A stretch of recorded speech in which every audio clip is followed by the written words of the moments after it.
Hello there, my name is Marvin. You probably know me from the Discord, from the modding hub on Squad, on the Squad website as well, from the forums. I'm working on a Pacific Islands map with a nighttime setting. I'm planning to add different playstyles like AAS and Insurgency. Um, Currently you're looking at quite an empty space between two parts of the jungle.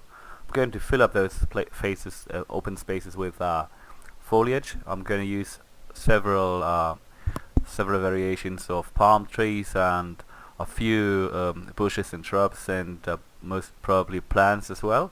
I've already applied various materials to the ground, material layers to be exact. Some of them already popped up a bit of foliage, which is part of the Fool's Road landscape material. And once I'm done populating this open area with foliage, rendering the visibility a bit lower, I will place a bunker, and I will also think about which sound effects would suit this scene the best. It's supposed to be like a spooky nighttime atmosphere where you moving through a jungle and you're not entirely aware what is ahead of you. Unless you've got a vantage point, there should be some gaps in the jungle, some open areas, some negative spaces as well. And oh yeah, let's go ahead. As expected, I brought up the foliage tool, which is Shift 4. I've got several variations of foliage already pre-selected and used on the map. I will be making use of those assets. I will not have such a dense jungle as on other areas of the map at this location. Um, I'm trying to only paint on landscape, not trying to paint on static meshes. That would cause just a mess. And I would like to start out using the palm trees. I've got 4 variations.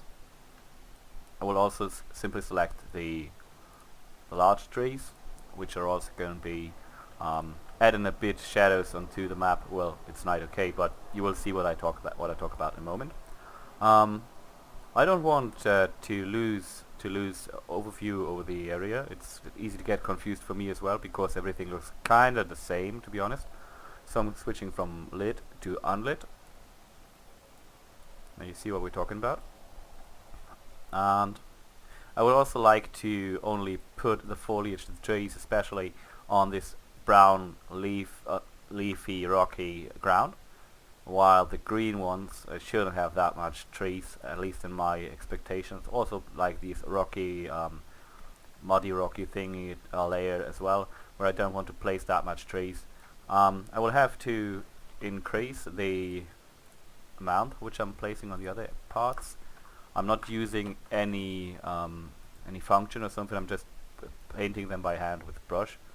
Let's see how it turns out. That's okay so far. The density is what I was wondering if it's okay, but it's okay. It's just as I want it to be. You will see that it's quite easy if you get the hang of it.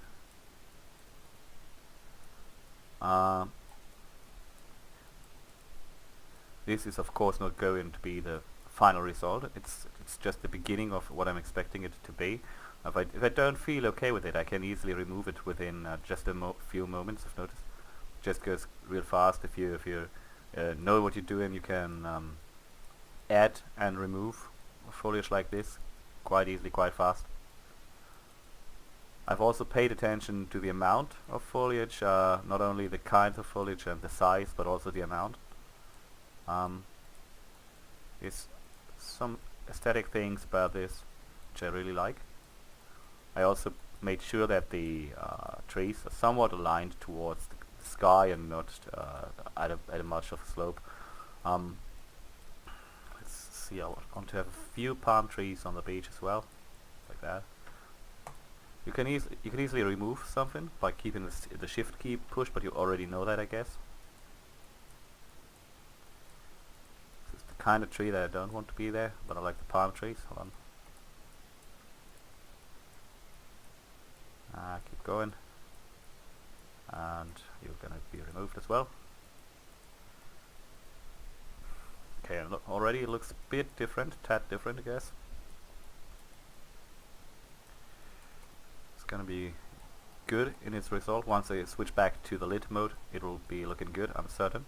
While unlit is of course the better choice to be working on it.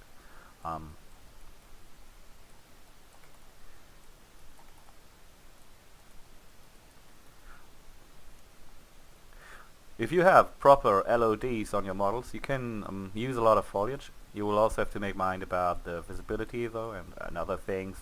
Some of these things are aesthetic, other things are gameplay, important to the gameplay and important to the layout of the map.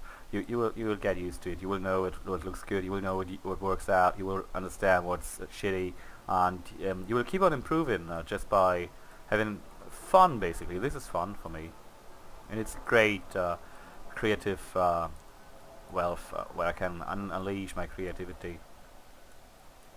Okay, so I think it's enough hand painting right now for that area. Just a bit more right here and there. If I take a look on top, possibly here, there as well. Switching into the modes again. I'm going to unselect the trees, going for the smaller stuff. Going to massively reduce the brush that I'm using to the paint density, not the brush size. I'm going to put them on the same spots as well. Could have used the same brushes before. I actually just should have added them to the painting routine that I just used. Would have made things a bit faster, I guess. But what you're witnessing is that I'm filling up the landscape, the landscape with foliage that is going to look good. That has actually got good LODs. It's got the wind animation thingy, so it's blowing in the wind. Which brings me to another topic, which is sound effects.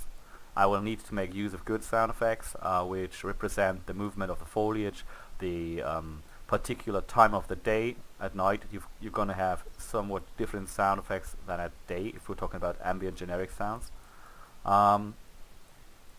It is also important to make sure that you use either official sound effects, which are included in the game, or that you go in for license-free stuff, which doesn't get you into trouble.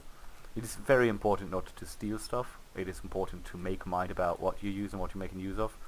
You could easily turn friends into hostiles when you use stuff that you're not supposed to use that you're not supposed to use.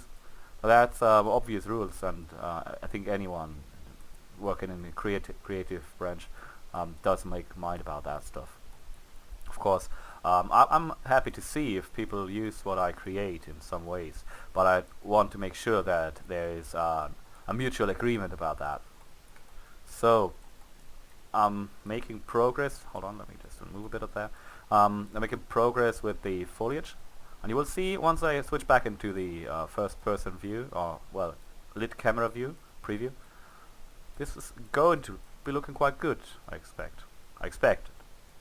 It is not as dense in terms of the foliage density as other parts of my map, but I'm not trying to make it as dense. It's supposed to be like a bit different. You will see. Okay. So should have possibly added a bit more bamboo and shrubs.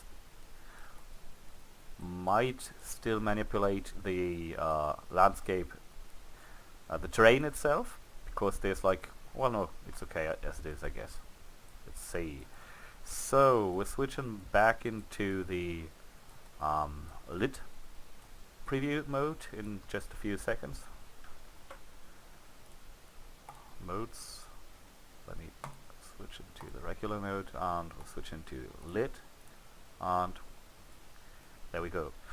Let's get back to where the preview cam started. I think it was about here somewhere. Guess it was right here. Yeah. And you get to see that it is. It looks okay. It looks like the way I want it to be. Just with an effort of about maybe 4 or 5 minutes. So you can on the Unreal Engine you can make great results within a small amount of time, not that much time needed. Pretty happy with the way this turned out. I guess it's gonna be a good area for a bit of a more ranged battle, because once you go far to the right, like here, you will see that the jungle gets a bit more dense, and therefore range will be reduced, and you will get into more close contact with the enemy. So I like these. I wouldn't call them open spaces or negative spaces right now, but I like the idea of having those areas which are not completely filled up with vegetation. And as said earlier, I'm going to place a bunker. I want the bunker to be facing towards, towards, let me just check.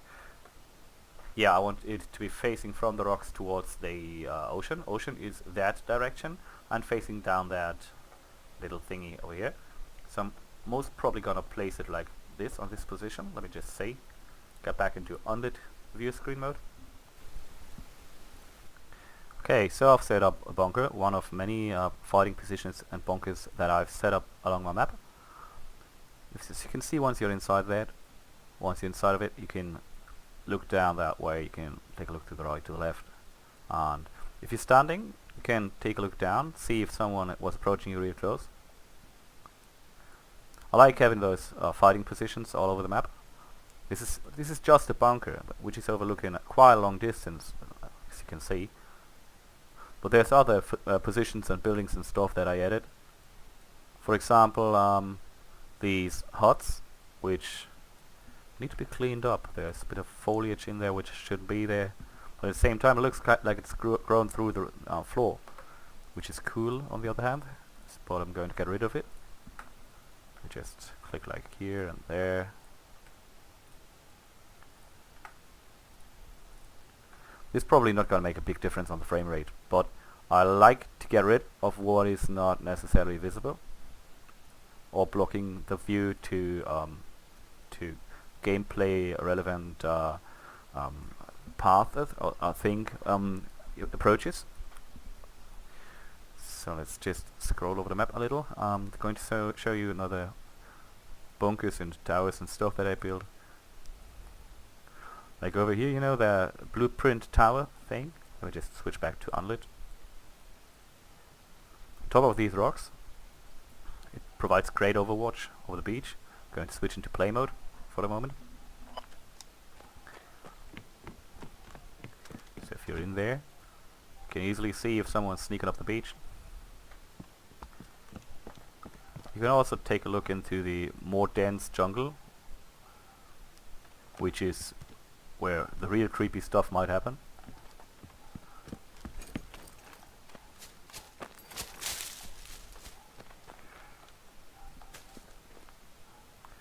Okay, enough of that.